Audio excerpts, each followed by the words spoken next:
In this video, we'll be demonstrating the integration of CFturbo into Ansys CFD workflows. In order to access CFturbo from inside Ansys Workbench, the CFturbo Workbench extension needs to be installed. To do this, we enter the Extensions menu inside of Ansys Workbench and select Install Extension. Navigate to the download directory and select the installation file for the Workbench extension. After the successful installation of the CFturbo Workbench extension, the extension needs to be loaded. Therefore, we are going to open the Extension Manager,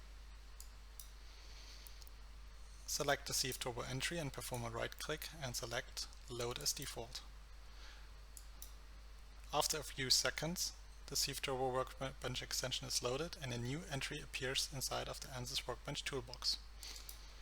In order to make use of all the capabilities of CFturbo inside Ansys Workbench, additional requirements needs to be fulfilled. Therefore, we are going to open the Tools menu, select Options, select Geometry Import, and scroll down to the Basic Options section. In the next step, we need to enable the Name Selections option and make sure that the filtering prefixes are set to NS. We apply the changes by clicking OK. To create a CFturbo system inside the project schematic, perform a double-click on the CFturbo entry inside the toolbox. To open CFturbo from inside of Ansys Workbench, perform a double-click on the Setup cell.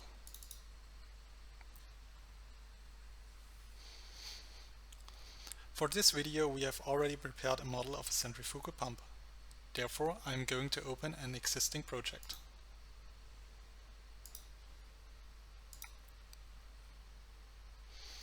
As you can see, the model of our centrifugal pump currently consists of three components: an inlet pipe, a radial impeller with secondary flow paths around the shroud, as well as a cavity behind the impeller hub, and as well as a volute. To get a better overview over our model, we can switch to the 3D view.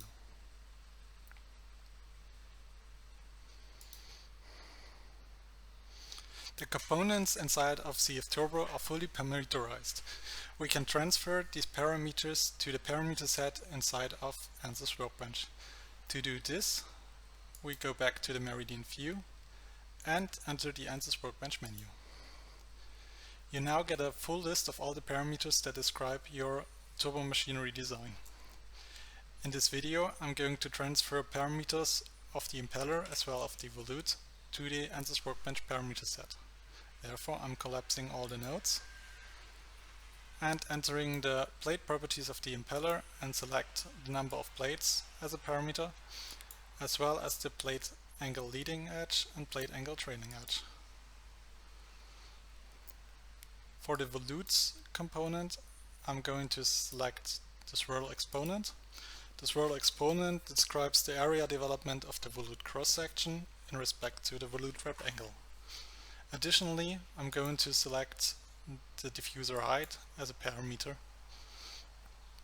In the next step, I need to define my export actions. CFturbo currently offers two export interfaces for Ansys Workbench. The first export interface is the SpaceClaim export interface, which makes use of the Ansys meshing system. The second one is the TurboGrid export interface, which makes use of the Turbo Mesh system inside of Ansys Workbench. In today's example, I'm going to select the SpaceClaim export interface for all three components. By clicking Add, I'm going to add all three components to the configuration list. I close the dialog, I close CFturbo, and I confirm the save dialog that the project configuration is going to be saved. As you can see, additional cells has been added to the CFturbo system inside the project schematic, one cell for each component. Additionally, a parameter set has been created. This parameter set holds the parameters that have been enabled inside of CFturbo. As you can see, we have the number of plates, as well as the plate angle for the leading edge and trailing edge, also the swirl exponent of the volute, and the diffuser height. The units of the parameter values are free to change, so I can change the diffuser height from meters and millimeters, and I could also change the plate angles from radian in degree.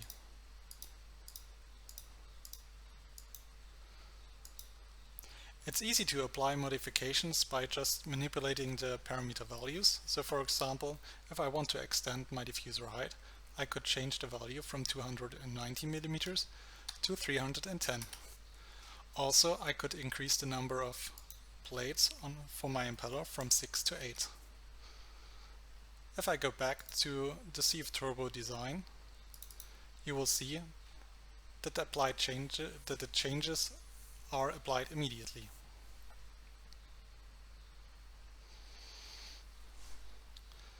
If I open the plate properties of my impeller, you can see that the number of plates have been changed from 6 to 8.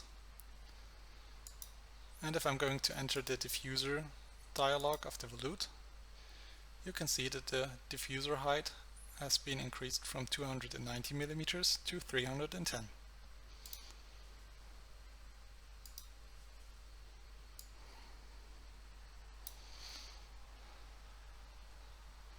In the next step, I'm going to progress with my workflow development by linking the CFturbo exports to other Ansys systems.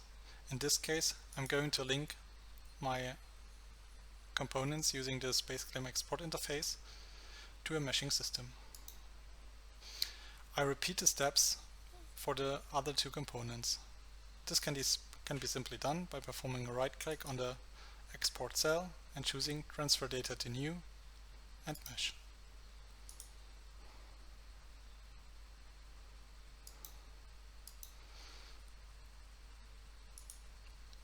Finally, I'm going to link the created mesh files to an empty CFX system.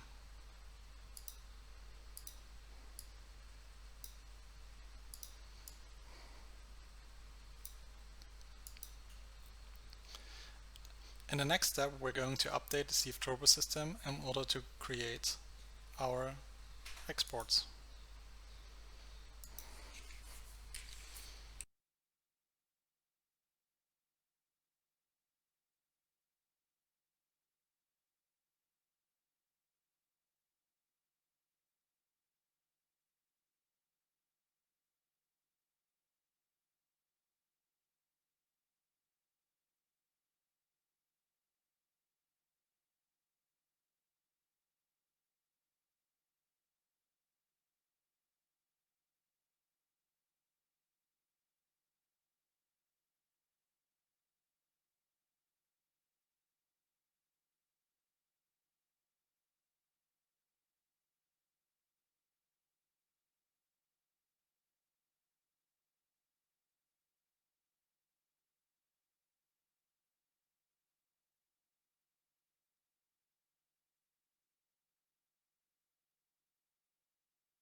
As you can see, the geometry export of all CFturbo components was successful.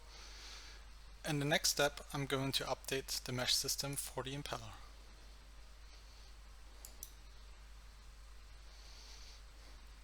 And I'm going to open the Ansys meshing system.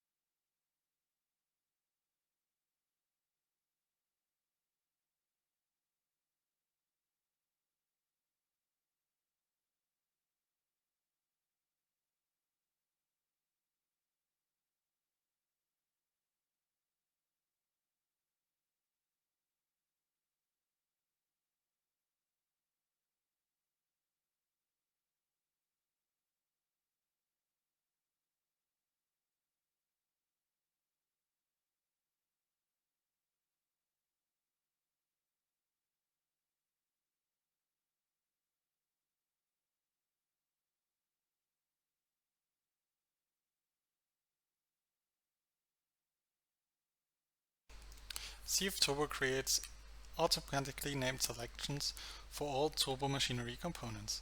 As you can see in the project tree, an entry called named selections has been created. And if we expand the named selections node, you can see we have named selections for volumes as well as for characteristic faces. So in this case, I got a named selection for the impeller volume, but also named selections for the characteristic faces like the impeller inflow patch, the impeller outflow patch, but also as well the impeller plate edges and plate sides, as well as characteristic faces for the impeller hub and the impeller shroud.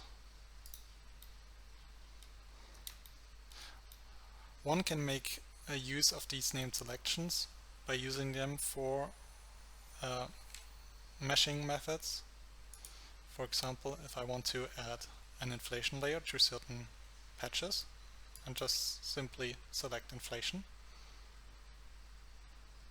Instead of geometry selection, I'm going to use named selections, and I'm going to select the volume of the impeller. And instead of selecting the faces manually, I can also select them by named selection, just by changing it to named selections. And I'm going to select the boundaries from the named selection list. So in this case, I'm going to select the shroud, the hub, the solid hub, casing shroud, plate edges, plate sides, solid shroud, and casing hub. Another method would be to apply a face sizing. For example, if I want to refine my outflow patch of the impeller, in this case, also instead of manually selecting the faces, I can rely on the named selections and select the impeller outflow. And for example, choose the element size of 1 mm. The named selections are available inside of Ansys Meshing, as well as CFD Express and CFD Post, and can help you to speed up your data processing, as well as your post-processing, and also enable you to create robust workflows that are suitable for automatic turbomachinery optimization. One can now continue the usual CFD setup with Ansys Meshing and CFD Express. In order to create new design points based on modified parameter values, one can enter the parameter set, and on the table of design points you can simply create new design points by adding different parameter values. For example, if I would like to simulate a design with 10 instead of 8 number of plates, I would simply change the parameter and a new design point is created. Thank you for watching and see you next time.